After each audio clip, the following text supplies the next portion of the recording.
کی T V میں مجاہد ولوی آپ کو خوش آمدید کہتا ہے، اور یقیناً ملک میں ایک بڑی تبدیلی نظر آ رہی ہے۔ معاشی محاذ IMF اس پر بعد میں گفتگو کریں گے، لیکن سیاسی طور پر آنے والے دن یعنی خاص طور پر جولائی جو آ چکا ہے اور اگست بڑے اہم ہیں۔ خاص طور پر اس کی اہمیت کا اندازہ اس سے لگائیں کہ دبئی میں خاص طور پر میاں نواز شریف کوئی ہفتہ دو کے لیے آئے۔ دبئی کا اسلام آباد یا لاہور سے راستہ گھنٹے دو کا ہے، لیکن آپ اندازہ لگا لیں 3 بار کے وزیر اعظم جن کے بھائی پاکستان میں وزیر اعظم ہیں دبئی سے پاکستان نہیں آ سکے۔ اسباب آپ کو علم ہوں گے اور جو عوامل ہیں اس سے بھی شاید آپ آگاہ ہوں، لیکن نواز شریف کا دبئی تک آنا، اس کے بعد اسلام آباد نہ آنا بہت بڑے سوال کھڑا کرتا ہے۔ اور پھر آصف علی زرداری اپنے صاحبزادے کے ساتھ وہاں پہنچے، ان کے پارٹی کارکنوں کی بہت بڑی تعداد پہنچی۔ میں اس کو لندن پلان کی طرح کوئی دبئی پلان تو نہیں کہوں گا، لیکن کہا یہ جاتا ہے کہ اس میں اہم بڑے فیصلے ہوئے، یعنی اس میں اس بات کا کہ نگراں وزیر اعظم کون ہوگا، چاروں صوبوں میں نگراں وزرائے اعلیٰ کون ہوں گے، کون کون معاون خصوصی ہوں گے الیکشن کے حوالے سے، پھر بڑے جو عہدے ہیں سرکار کے مقتدر اداروں کے، اس پر بھی گفتگو ہوئی، لیکن کوئی خبر بریک نہیں ہوئی، صرف اندازے ہی لگائے گئے۔ لیکن تاہم میں اتفاق سے دبئی میں موجود تھا لندن واپسی پر، تو کہا یہ گیا کہ دبئی میں سب کچھ اچھا کی خبریں نہیں آئیں۔ زرداری شریف کا ان کا اپنا ٹارگٹ تھا، جو ہوتا ہے ہونا بھی چاہیے، جیسے میں نے کہا کہ بہرحال کیا آنے میں رکاوٹ تھی، اور لیکن یہ یقینی سے بات کہی جا سکتی ہے کہ نواز شریف جن کی آمد کی اطلاع مجھے بھی لندن میں ایک بہت ہی ان کی کلوز فیملی کی خاتون نے کہا کہ ہر صورت میں وہ 14 اگست کو آئیں گے۔ یہ اور بہت سارے سوال بڑے اہم ہیں، اور اس اعتبار سے جولائی کے مہینے میں تمام بڑے فیصلے ہونے ہیں۔ ہمارے ساتھ فیصل کریم کنڈی وزیر اعظم کے معاون خصوصی موجود ہیں۔ شکریہ کنڈی صاحب، آپ نے ہمارے لیے وقت نکالا۔ میں ابھی کہہ رہا تھا کہ میں کوئی پہلے جب 2 سیاستداں بیٹھتے تھے تو اس کو لندن پلان کا نام دیا جاتا تھا۔ 2 بڑی اہم شخصیت بیٹھی ہیں، 3 دن نہیں، میاں صاحب تو شاید اس سے زیادہ دن بیٹھے۔ کیا پلان اگر کوئی ہوا ہوگا تو ہمیں تو اطلاع نہیں ہے، لیکن ان ملاقاتوں کے نتیجے میں سوال وہی اٹھ رہا ہے کہ انہیں کیا آنے میں میاں صاحب کو ابھی بھی قباحت رکاوٹیں ہیں کہ دبئی سے کراچی نہیں آئے۔ کنڈی صاحب، اس کے بھائی صاحب وزیر اعظم میں آ جانا چاہیے ان کو۔ نہیں، یعنی وزیر اعظم ہے تو بھائی وزیر اعظم ہے تو اس سے کیا فرق پڑتا ہے؟ جی میں تو کہہ رہا ہوں کہ بالکل 13 اگست کو تو ٹائم اسمبلی کا پورا ہے، اگر وہ تو بالکل اسمبلی جو ہے وہ تحلیل 13 اگست کو تو ہوگی، اگر اس سے پہلے اگر توڑ دے گا تو 90 دن میں الیکشن ہوگا، ادروائز جو ہے پھر وہ ہوگا اپنا 60 ڈیز کے اندر۔ یہ نہیں، یقیناً اتنا تو ہم لوگ باخبر ہوتے ہیں کہ اگر زرداری صاحب خاص طور پر اور نواز شریف صاحب اتنا فاصلہ طے کر کے آئے، دبئی میں ان کی 1 سے زیادہ ملاقاتیں ہوئیں، اور ان کی بیگم بھی موجود، بیٹی بھی موجود تھیں، ان کے صاحبزادے بھی موجود تھے، معاونین بھی موجود تھے۔ الیکشن میں کیونکہ اگر اس صورت میں کہ آپ لوگوں کو تیسرا کھلاڑی آؤٹ لگتا ہے تو پی ڈی ایم مجھے تو کچھ تقسیم سی نظر آ رہی ہے۔ اتنا دینا جگہ آسان نہیں ہوتا، جیسے سندھ میں پیپلز پارٹی کو جگہ نون لیگ نہیں دے گی، اس سے نون لیگ بھی اتنی آسانی سے پورا پنجاب نہیں دے گی، خاص طور پر سینٹرل پنجاب، جنوبی پنجاب میں کوئی گنجائش نکالے تو مجھے یہ ایک اہم ایشو ہے نا۔ ویسے پھر نگراں کون ہو یہ بھی ایک اہم ہے۔ نہیں، تقسیم ہونی چاہیے۔ دیکھیں کانسٹیٹیوشن کیا کہتا ہے، اگست میں ٹائم پورا ہو گیا 13 اگست کو، اس کے بعد الیکشن کریں، جس کو بھی عوام ووٹ دیتی ہے اس کو چاہیے 5 سال حکومت کرے۔ آئی ڈاؤٹ کہ کب تک چلائیں گے آپ 3 مہینے اور 2 مہینے اس سیشن میں۔ الیکشن ہو، اول تو سب سے بڑا ایشو یہ ہے نا، ایک ایسے وقت میں کہ ایک سیاسی جماعت کے 10,000 کارکن جیلوں میں ہیں، اور اس سے زیادہ زیر زمین ہیں یا غائب ہو گئے ہیں یا لاپتہ ہیں یا گمشدہ ہیں۔ الیکشن خود ایک بڑا بہت سوال ہے، اس کی شفافیت تو بعد میں جانے دی کہ شفاف ہوں گے یا نہیں ہوں گے، الیکشن ہوں گے بھی یا نہیں ہوں گے، یہ بھی ایک بہت بڑا ابھی تک سوال ہے۔ بالکل ہم کہتے ہیں فری اینڈ فیئر الیکشن ہونے چاہیے۔ یہ ایک ایسی جماعت ہے، 9 مئی کا واقعہ دیکھیں جو پاکستان کی تاریخ میں پہلے کبھی ایسے نہیں ہوا۔ 9 مئی کا واقعہ پہلی دفعہ پاکستان کی تاریخ میں ہوا، اور آپ کہیں کہ 9 مئی کے واقعے جس جماعت نے کیے اور جسے کہنے پہ کیے ہے ان کو آپ کہیں کہ آپ الیکشن لڑے اور پاکستان نہ کے دوبارہ ایسے کریں، میں سمجھتا ہوں کہ بات ٹھیک نہیں ہے۔ اب اگر خواتین کا آپ نہ وہ کر رہے ہیں، خواتین نے اگر یہ کام کیا ہو تو آپ کیا کہتے ہیں؟ خواتین اب کہتے ہیں کہ برابری کے حقوق میں بالکل ملنے چاہیے۔ اگر آپ خواتین کو استعمال کر کے یہ کام کریں گے اور آپ بڑے خواتین کا ظلم ہو رہے ہیں، تو آپ نے محترمہ شہید کو بھی دیکھا ہے کہ ضرورت کے دور میں ساتھ کیا ہوا تھا، مصر بھٹو صاحبہ کے ساتھ کیا ہوا، عمران کے دور میں مریم نواز کے ساتھ کیا ہوا، فریال کالپور صاحبہ کے ساتھ کیا ہوا۔ تو اس بھی تو خواتین کی نصرت تو کسی میڈیا نے آواز نہیں اٹھائی کہ یہاں پر خواتین ہیں۔ اگر خواتین غلط کام کریں گی اور اس قسم کے 9 مئی کے واقعات میں ملوث ہوں گی تو ان کو تو چیزیں بھگتنی پڑیں گی۔ لیکن یہ مسئلہ محض تحریک انصاف یا ان کی خواتین تک تو نہیں ہے، اور بھی تو بہت بڑے پیمانے پر گرفتار ہوئی ہیں، حتیٰ کہ آئی ایس پی آر کے ایک ترجمان کے مطابق انہیں ایک لیفٹیننٹ جنرل کو برطرف کرنا پڑا، کچھ بریگیڈیئرز، کچھ اور اہم عہدوں پر جن کی تعداد درجنوں میں ہے انویسٹیگیٹ کی گئے، برطرف کیے گئے۔ یہ 9 مئی کے واقعے کا سارا ملبہ صرف پی ٹی آئی پہ تو نہیں گرتا، صرف ان کے قائد کے کہنے پر تو نہیں ہوتا، اس میں اور زیادہ بھی تو میں نے جیسے کہا کہ اور یہ ایڈمٹ کیا ہے انہوں نے، اور ایک اچھی بات ہے کہ ایڈمٹ کیا، کیونکہ بڑا ابہام پیدا ہو رہا تھا اس سے۔ کنڈی صاحب دیکھیں، فوج کا اپنا ایک سسٹم ہوتا ہے جو کہ وہ کورٹ مارشل ہوتے ہیں جو وہ بھی کرتے ہیں، اپنا ایک سسٹم ہوتا ہے، جوڈیشری کا اپنا ایک سسٹم ہے، اور سویلین کا اپنا ایک سسٹم ہوتا ہے۔ اور ڈیفینیٹلی جو ہے سویلین کے جو ہیں وہ بالکل جو ہے ابھی آپ کہہ رہے ہیں کہ لوگ چھپے ہوئے ہیں کرتا ہے، تو یہ لوگ تو دیکھیں آئے تھے سونامی لانے کے لیے، انقلاب لانے کے لیے، آزادی لینے کے لیے، تو پھر قربانی بھی دینا۔ سیکھیں پاکستان پیپلز پارٹی کے ورکروں سے جنہوں نے جیلیں کاٹی تھی، جنہوں نے کوڑے کھائے تھے، جنہوں نے اپنے آپ کو آگ لگا لی تھی، ابھی کہتے ہیں کہ مئی کی گرمی برداشت نہیں تھی۔ آپ نے پی ٹی آئی کے چیئرمین کو امریکہ کے اسٹیڈیم میں سنا تھا نا کہ میں پاکستان جا کر ان کے پنکھے اتاروں گا جیلوں سے اور یہ چیزیں اتار دوں گا، تو وہ اپنے ورکروں کو کہا نا کہ یہ تو ادھر گئے ہیں تو ابھی آپ برداشت کریں، میں نے ہی کہا تھا کہ ایسی چیزیں ہم تو نہیں اتاریں گے، جو چیز بھی جو جیل مینول میں تھی وہی ہوتی ہے۔ لیکن ہے نا کیا ان کی پارٹی کے چیئرمین نے بھی کہ ان کے لیے آواز اٹھائی ہے، جو کام انہوں نے کیے جو اور کرے، تو پھر پارٹیاں بنتی ہیں قربانیوں سے بنتی ہیں۔ آزادی اور جو ہے وہ چیزیں پھر قربانیاں دینے سے ہوتی، اس طرح نہیں ہوتی کہ آپ ایک دن جائے کہ ماتھے پہ گولی کھاؤں گا اور پھر میری ریڈ لائن ہے اور پھر ریڈ لائن سے وہ ایئر لائن میں بیٹھ گئے ہیں جہانگیر ترین کی، تو ایئر لائن کے مزے لیں گے یا پھر ریڈ لائن کے مزے لیں گے، یہ کام کریں گے۔ لیکن صورتحال تو غیر معمولی ہے نا کنڈی صاحب، عام حالات تو نہیں ہیں۔ بہرحال میں ٹھیک ہے ہلڑ بازی میں، حملوں میں میں یقیناً سمجھتا ہوں کہ ملوث تحریک انصاف کے کارکن تھے، لیکن اگر ان کی تعداد 10,000 نہیں 5,000 بھی ہے، لاپتہ بھی ہیں، اور پھر ان کے 112 کو ملٹری کورٹس کے حوالے کر دیا گیا ہے، تو ایک زمانے میں آپ بڑی ملٹری کورٹس کی حکومت کی مخالفت کرتے تھے، آنسو آ جاتے تھے آپ کا ذکر کرتے ہوئے۔ اب جو صورتحال ہے تو وہ اس کو آپ جائز قرار دیں گے، درست قرار دیں گے کیا؟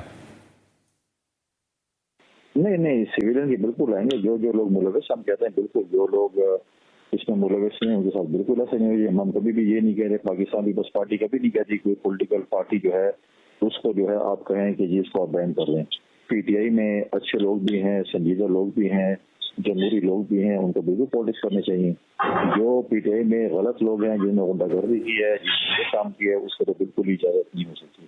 اور جو سویلین کی آپ بات کرتے ہیں بالکل ہوگا، ان کے پراپر جو ہے اس کی جو جس طریقے سے ان کی جو ہے وہ کیمرے کے ذریعے یا جس طریقے سے بھی اس کی وہ ہے، سب کو اس چیز کو جو اس میں ملوث ہیں ان پر بالکل ان کو یہ چیز اپنی سزا بھگتنی پڑے گی۔ دیر ہو گیا لیکن ٹائم پہ ہوگا اور پراپر چیز ہوگی۔ ہم یہ نہیں چاہتے کہ جو کوئی ایسے لوگ بھی ہوں جس بھی وہ خواہ جو ہے وہ غلط ان کو جو ہے وہ ایسی اس سے ملوث نہ، ان کو جو سزا یا کوئی چیز ہو جائے گرفتار ہو جائے تو چیز ہوں گی۔ دیکھیں ماضی میں پاکستان پیپلز پارٹی کی ریاست کے ساتھ بہت سے تحفظات ہوں گے، لیکن تبھی ہم نے یہ نہیں کہا شیخ ذوالفقار علی بھٹو کی پھانسی کے بعد جا کر پریزیڈنٹ ہاؤس پہ حملہ کر دو، وہاں پر ضیاء الحق بیٹھا ہوا ہے، یا آرمی کے جی ایچ کیو پہ حملہ کر دو، یا کور کمانڈر جا کے حملہ کر دو۔ محترمہ کی شہادت پہ بھی ہم نے یہ بات نہیں کی، ہم نے تو پاکستان سطح کی بات کی تھی۔ ہم تو یہ نہیں کہا تھا کہ جا کے پاکستان کی جو ہے جو بھی تنصیبات ہیں میرے ٹون کو جو ہے آپ کو جا کر جو ہے وہ جلا دیں یا یہ کرتے ہیں، جو کام ہمارے دشمن چاہتے ہیں وہ کام آپ کریں، تو یہ تو میں نہیں سمجھتا کیسی چیز ہوتی ہے۔ اور پھر خود پی ٹی آئی کے چیئرمین نے سپریم کورٹ میں کھڑے ہو کے کہا تھا کہ جب مجھے گرفتار کرو گے تو یہ ریئیکشن تو ایسا آئے گا۔ وہ بھی جج صاحب کی بڑی خواہش پہ اور اس کی ریکویسٹ پہ انہوں نے کچھ نہ کچھ بدے الفاظ میں کوئی اسٹیٹمنٹ دے دی کہ ادروائز وہ کہہ رہا تھا کہ ایسی چیز ہوگی. نہیں، اس کے بارے میں یقیناً قطعی دو رائے نہیں ہو سکتی کہ جنہوں نے فوری تنصیبات یا ملکی جو ہے پراپرٹی کو تو اور برباد کیا انہیں سزا ملائی جائے. لیکن میں نے کہا کہ اگر آپ الیکشن میں جا رہے ہیں تو لیونگ پلینگ، یہ تو آج کل ایک ورڈ ہو گیا ہے پلینگ فیلڈ کا، میں وہ نہیں کہہ رہا. مثلا ہاتھ پیر باندھ کر اگر اپنے مخالف کو آپ دنگل میں ڈال دیں اور کہیں کہ ہاں ہم برابری کی بنیاد پر ہم الیکشن لڑ رہے ہیں، تو اس کو تو کوئی تسلیم نہیں کرے گا نا پھر. دیکھیں ہم یہ نہیں کہہ رہے کہ ہم جو ہے جس چیز میں جو ہے وہ ناکام ہو چکے ہیں چیزیں ہیں. لوگوں کے جو ہیں جن لوگوں نے غلط کام کیے ہیں ان کے شواہد جو موجود ہیں انشاءاللہ تعالیٰ ان کو سزا ہوگی. میں اس کہہ رہا ہوں کہ جمہوری لوگ ہیں جو آئین کی بات کرتے ہیں ان کو بالکل اجازت ہونی چاہیے کہ وہ الیکشن لڑیں. جو ہے وہ ایکول پلینگ فیلڈ ہو تمام سیاسی جماعتوں کے لیے، اور عوام کو فیصلہ کرنا چاہیے کہ کس کو ووٹ کریں. تو لیکن اس کے بعد پھر یہ سب سے بڑا سوال آئے گا جو نظر بھی آ رہا ہے، سب سے بڑی جماعت کو ایک طرف دیکھ کر کے یہ دیکھنا ہے نا کہ الیکشن آپ نون لیگ کے ساتھ لڑیں گے، سیٹ ایڈجسٹمنٹ ہوگا. الیکشن تو خیر ایک بڑا سوال ہے بھی، لیکن اس کے ساتھ ہی مجھے لگا کہ دبئی میں کوئی بہت انڈرسٹینڈنگ کے ساتھ تمام خوشروبی کے ساتھ مسائل شاید حل نہیں ہوئے ہوں گے الیکشن سمیت. دیکھیں ہم اتحادی جماعتیں حکومت کے پی ڈی ایم کی تو اپنی جماعتیں ہیں، اور باقی اگر ہم کہیں ہمارے کہیں یا اے ایم پی او کہیں یا ایم پی ایم کو کہیں اتحادی جماعتیں ہیں، اور 13-14 جماعتوں کی اتحاد ہے. اب یہ پارٹی لیڈرشپ نے فیصلہ کرنا ہے کہ انہوں نے کیا کرنا. میری ذاتی رائے کے مطابق ایز اے پولیٹیکل تو مجھے نہیں لگتا کہ یہ سارے اتحادی کا الیکشن لڑ سکتے ہیں. ہاں سیٹ ایڈجسٹمنٹ ہو سکتی ہے. یہ پارٹی لیڈرشپ نے فیصلہ کرنا ہے کہ انہوں نے اس پہ جو ہے کیا کرنا ہے، سیٹ ایڈجسٹمنٹ کرنی ہے، سولو فائٹ کرنی ہے، اپنے منشور کے مطابق جانا ہے، کیا کرنا ہے. بڑا ڈیفیکلٹ ہوتا ہے کسی پارٹی کے کو کسی اپنے کینڈیڈیٹ کو بٹھانے کے لیے. کانسٹیٹوئنسی میں کینڈیڈیٹس ہوتے ہیں، الیکٹیبل ہوتے ہیں، اور آپ ان کو بولیں کہ آپ الیکشن نہ لڑیں اور دوسری پارٹی کے لیے چھوڑ جائیں، تو بہت ڈیفیکلٹ ڈیسیجن ہوتے ہیں. لیکن پھر بھی پارٹی لیڈرشپ میں فیصلہ کرنے کے انہوں نے کیا کرنا ہے.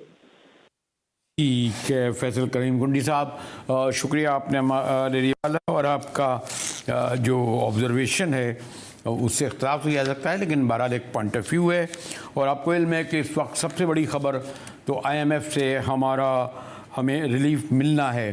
اس کا امپیکٹ کیا ہوگا؟ کیا اس کے ثمرات عام آدمی تک پہنچیں گے؟ آئی ایم ایف کے $3 ارب کے جو 9 ماہ ملنے ہیں، اس پر گفتگو کریں گے ایک بریک کے بعد. ہمارے ساتھ رہیے گا.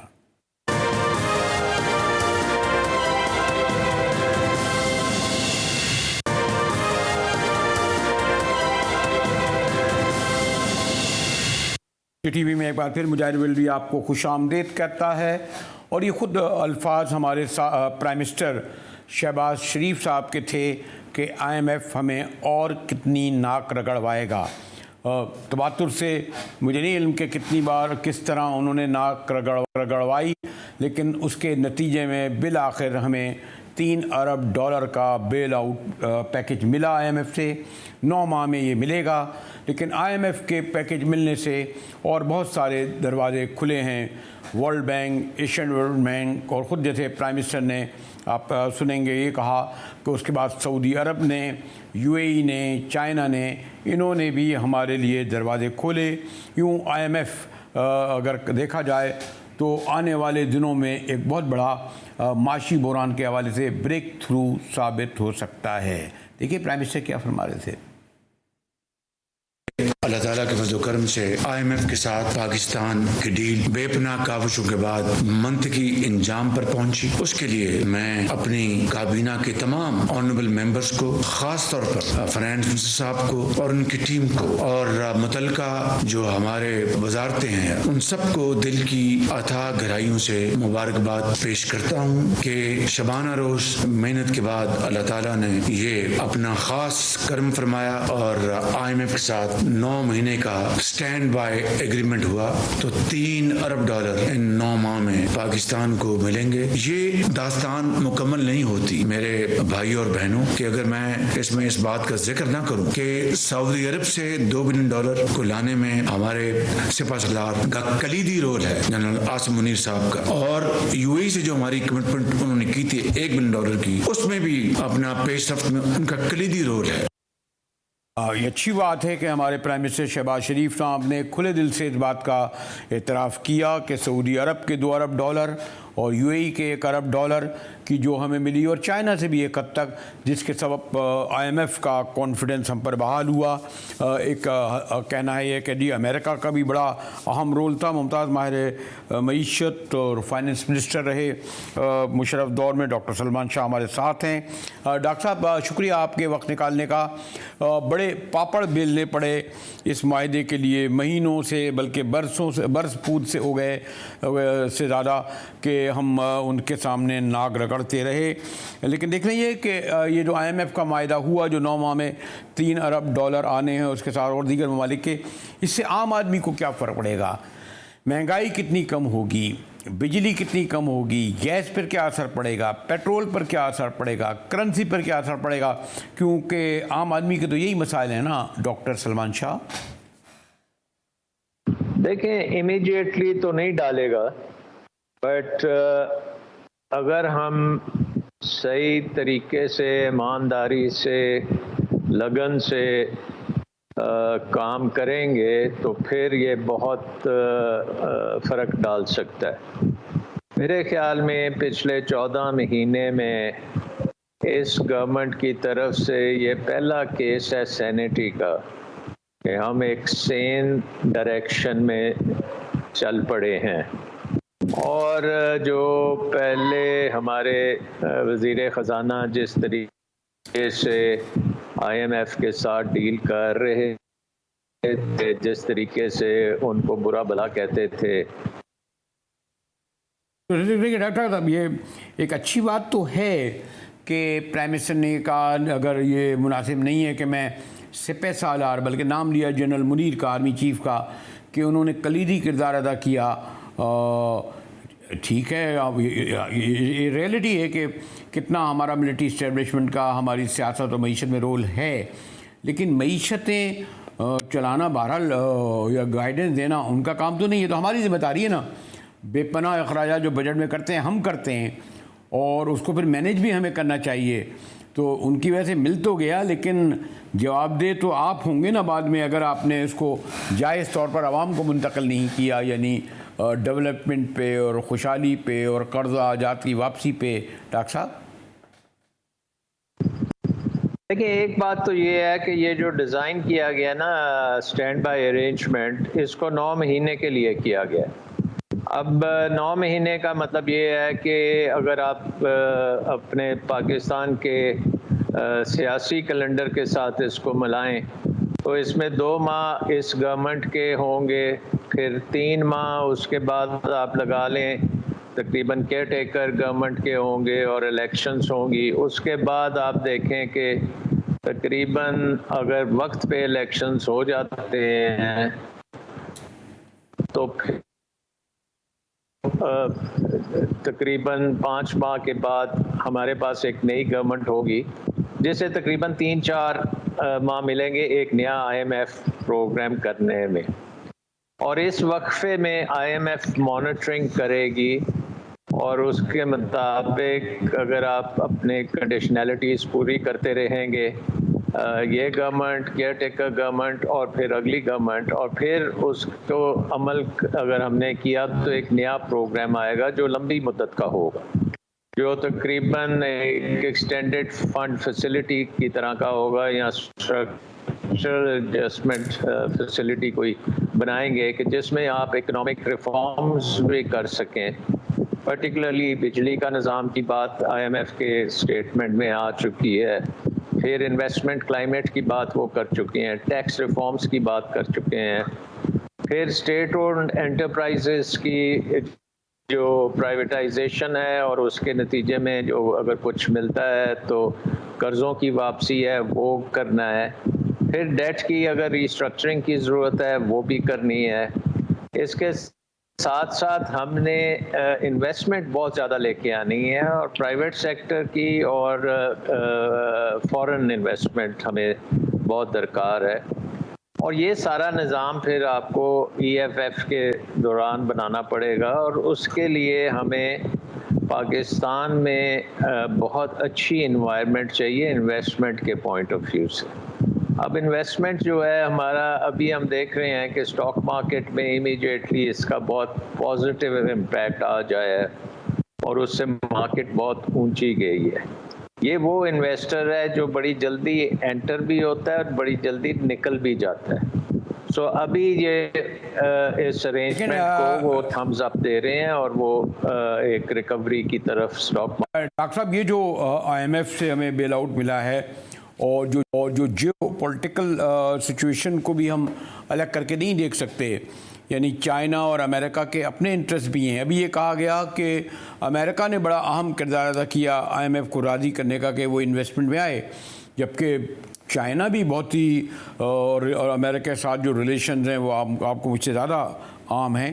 تو یعنی یہ ہمیں مدد تو مل رہی ہے, لیکن اس میں ڈومینیٹ جو ہے وہ دو بڑی سپر پاور کی کنفرنٹیشن بھی ہے, اور ان کے ہمارے ساتھ وہ ریلیشن نہیں ہے جو وہ چائنا کو وہ بیل آؤٹ کرتے ہیں یا انڈیا کو جو بیل آؤٹ کرتے ہیں یا جو انڈیا کو جو فیسیلیٹیٹ کرتے ہیں. اس لیے میں آئی ایم ایف کو کتنا بھی ہم ہیل کریں, لیکن سوری ٹو سے یہ کوئی مستقبل کا حل تو نہیں لگ رہا نا اس سے کہ بہت اچھا سب کچھ اچھا ہو جائے گا.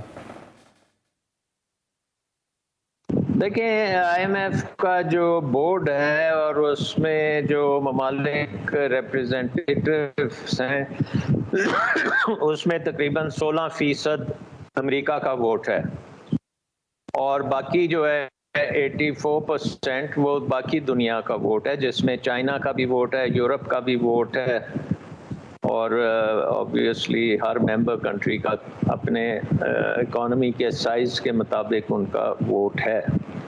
سو آئی تھنک کہ اس میں آئی ایم ایف پروگرام جس طریقے سے یہ بنایا گیا ہے یہ پاکستان کی اکنامک سچویشن کے مطابق بنایا گیا ہے کہ یہ گورنمنٹ بھی اپنا ٹائم پورا کر لے, اس کے بعد کیئر ٹیکر بھی اپنا ٹائم پورا کریں, اور اس کے بعد ایک الیکٹڈ گورنمنٹ آئے اس کے پاس 3-4 ماہ ہو وہ نیا پروگرام کر لے. سو یہ مجھے لگتا ہے کہ زیادہ اکنامک پوائنٹ آف ویو سے ہوا ہے. نمبر 1. اگر میں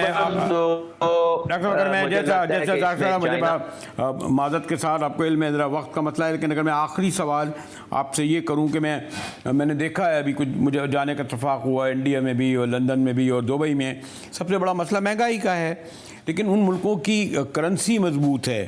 اب آپ دیکھیں نا ہماری کرنسی اتنی کمزور ہو گئی ہے باہر کے مقابلے میں, آپ مجھ سے زیادہ جانتے ہیں. اس بار حج پر سب سے کم لوگ ہمارے یہاں گئے, بلکہ واپس کرنا پڑا ہمیں.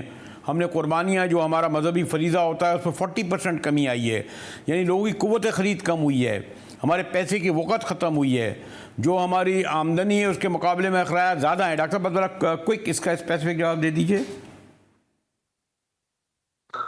یہ تو بالکل درست بات ہے کہ یہ آئی ایم ایف پروگرام ہمیں ایک اپرچونٹی دے رہا ہے کہ ہم ملیں, ایز اے نیشن ملیں اور اپنی اکنامک ڈیولپمنٹ, اکنامک سٹیبلٹی, لوگوں کی روزگار, انتشار کو ختم کریں اس ملک میں, پریڈکٹیبلٹی لے کے آئیں.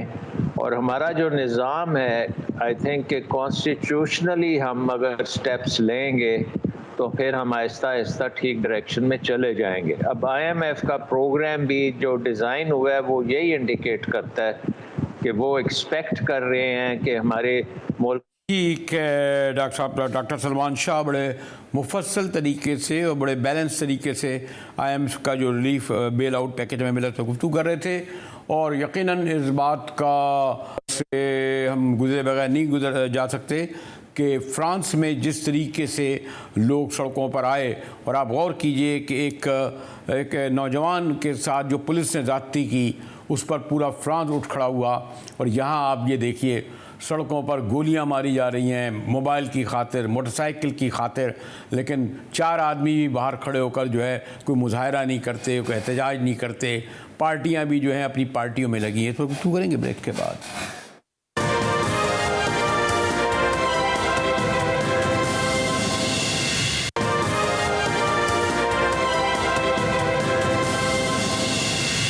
جی ٹی وی میں مجاہد ویلوی آپ کو خوش آمدید کہتا ہے. اور ٹھیک ہے پاکستان میں تو ہوتا ہی رہتا ہے, لیکن یورپ کے بلکہ دنیا کے تاریخی طور پر سب سے منفرد ملک فرانس میں حالیہ ہفتے میں جو تشدد جس بڑے پیمانے پر ہوا ہے وہ ساری دنیا میں ہینڈ لائن بنا ہے.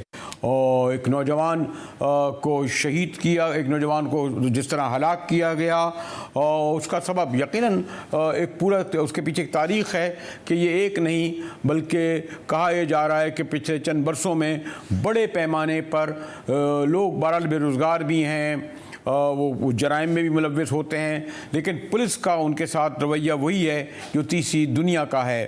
پیرس میں مقیم بڑے سینئر صحافی عتیق الرحمان ہمارے ساتھ ہیں. عتیق صاحب، یہ جو مناظر ہم نے پیرس کی سڑکوں پر دیکھے تو ہندوستان اور پاکستان کے لیے تو بڑے عام ہیں، بلکہ لگ رہا تھا کہ جیسے کوئی 9 مئی ہو رہا ہے فرانس میں.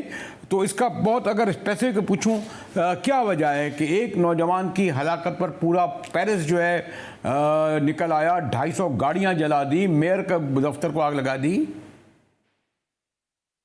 جی سر، بہت شکریہ سر. پہلے تو میں یہ بتانا چاہوں گا کہ فرانس کی ایک باشعور قوم ہے اور ان لوگوں کو اپنے حقوق کا پورا احساس ہے.